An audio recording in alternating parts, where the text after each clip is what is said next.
on voudrait remercier ceux qui étaient prévus pour prendre la parole, qui sont venus de l'étranger. Mais vous savez, aujourd'hui, nous sommes un jour exceptionnel et le président qui est là, il a forcé son calendrier pour être là. Et c'est avec plaisir qu'il est avec nous. Alors, acclamons-le s'il vous plaît. Alors, à partir de ce moment, j'annonce ici le président du PDCI-RDA, M. Cheikh Tidiane Thiam.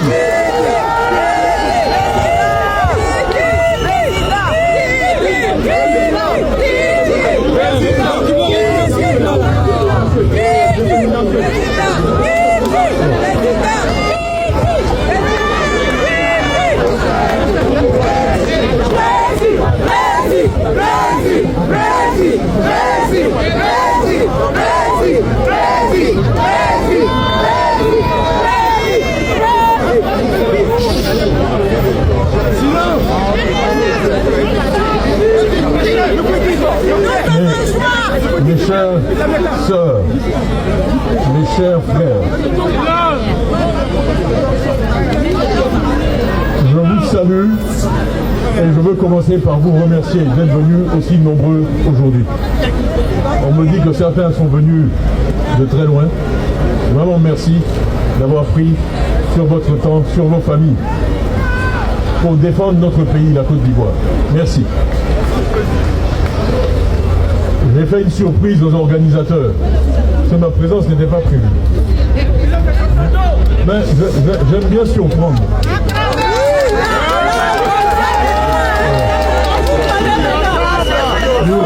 Nous aimons les surprises, surtout les bonnes surprises. Ce quatrième mandat, lui, est une mauvaise surprise. Nous n'aimons pas les mauvaises surprises. Tout à fait. Non, tout à fait. Pas du tout. C'est une mauvaise surprise dans un pays où on est autorisé à faire que 2 mandats. Donc ce pourquoi nous nous battons, c'est pour notre pays. Toute personne qui voit aujourd'hui l'état de la santé en Côte d'Ivoire, quand on passe des accords avec l'hôpital américain à Paris et des billets à prix réduit pour pouvoir aller se soigner à Paris, c'est qu'en tant que dirigeant, on a échoué.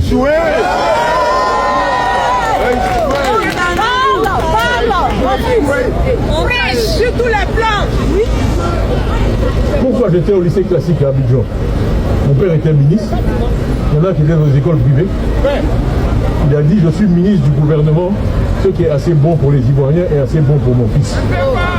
Tu vas aller au lycée classique. C'est un lycée public. Donc la santé, l'éducation, c'est le cœur du PDCI, de notre programme, de tout ce que nous vous disons depuis. Et je veux saluer ici la présence de nos frères du PPACI. Où est le président? Voilà, le président est là. Voilà. Nous sommes unis dans ce combat. Nous sommes unis dans ce combat. Rien n'est plus important que la semaine qui vient.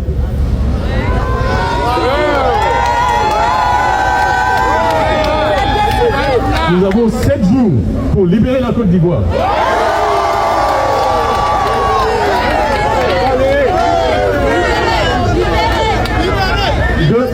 Dieu a créé le monde en 7 jours. Nous pouvons libérer la Côte d'Ivoire en 7 jours.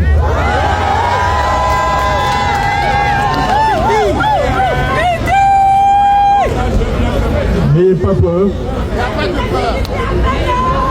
Voilà des gens qui ont construit leur pouvoir sur 2 choses. La peur et l'argent. La peur et l'argent. Effrayer les gens. Voilà.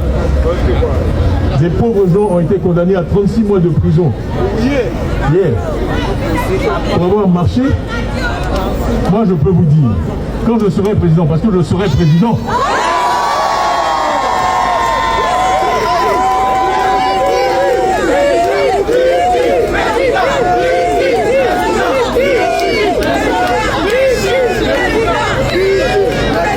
chacun pourra me critiquer.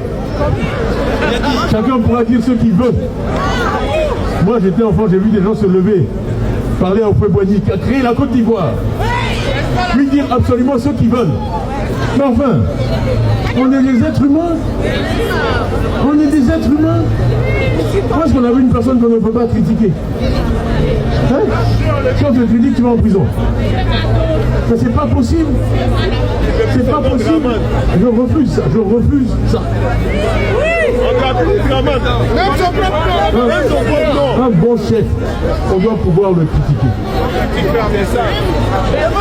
C'est comme ça qu'on avance. C'est ça la Côte d'Ivoire. Là, on est tous ici. PPACI, PDCI, bleu, vert, c'est pas grave. Nous sommes des frères, nous sommes des sœurs. Ça fait 5 minutes que tout le monde souffle dans mes oreilles. GPS, GPS, GPS. Je salue le GPS.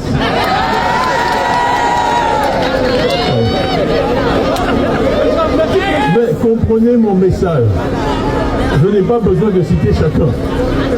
Quand je dis on est ensemble, on est ensemble. On ne va pas en finir. Qui chacun, il faut arrêter de se draper dans la susceptibilité. Ce n'est pas possible de construire un pays où tout le monde est susceptible. Dès que vous ouvrez la bouche, si vous avez oublié Pierre, Paul ou Jacques, il est fâché. C'est pas possible. Je suis contre ça. Ok? On doit être indulgents les uns avec les autres et arrêter, alors qu'on est dans l'opposition, de se diviser et de se chercher des poux sur la tête, disent les blancs. Non, il n'y a pas beaucoup de cheveux, donc il n'y a pas de... Il faut arrêter, il faut arrêter, il faut arrêter. On est ensemble, arrêtons d'être susceptibles. Unissons-nous, on a un objectif. Hier, j'ai fait des histoires à un influenceur parce qu'il a fait une vidéo pour critiquer les gens du PDCI. Je dis, mais enfin, ce n'est pas possible.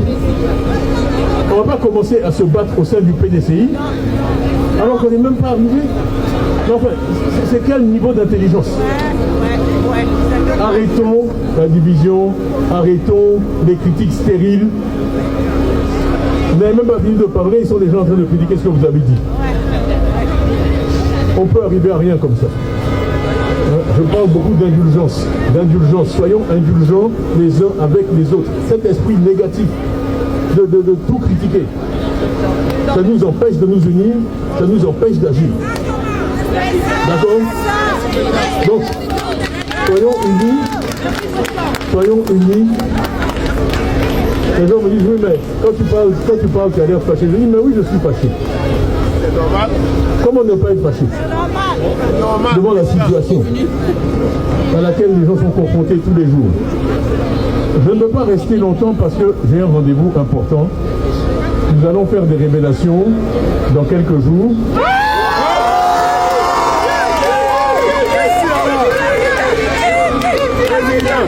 Ils vont vous expliquer où est l'argent qui n'est pas dans nos hôpitaux.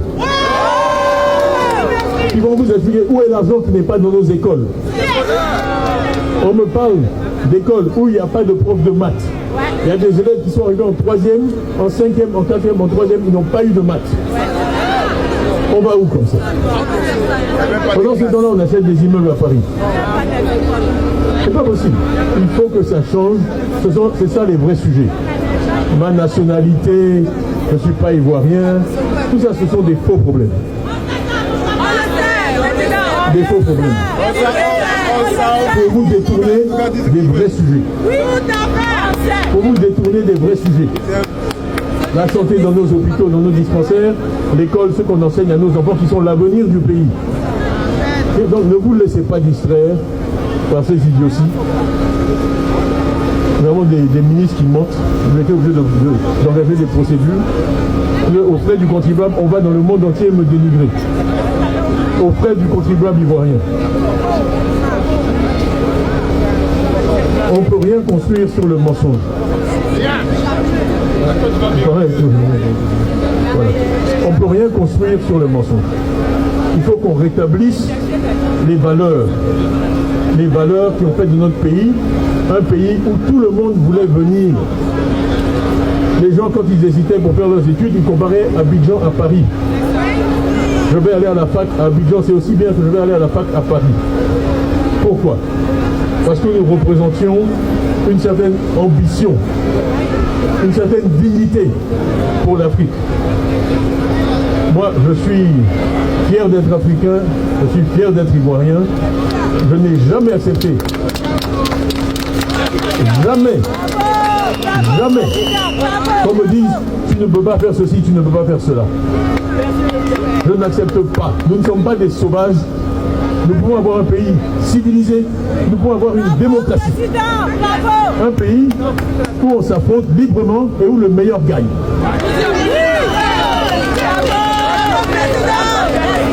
Il n'y a pas de fatalité. Il n'y a pas de fatalité de l'échec.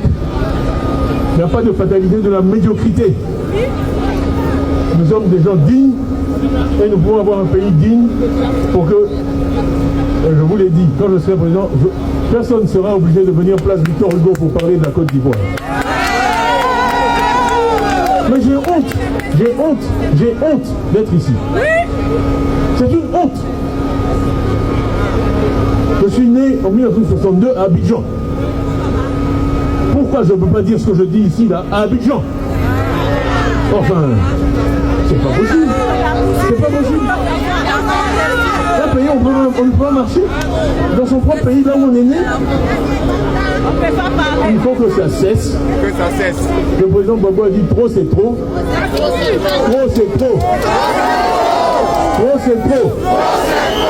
Trop, c'est trop. Voilà, je vous remercie et à bientôt. Merci. Le président Tidiane Thiam.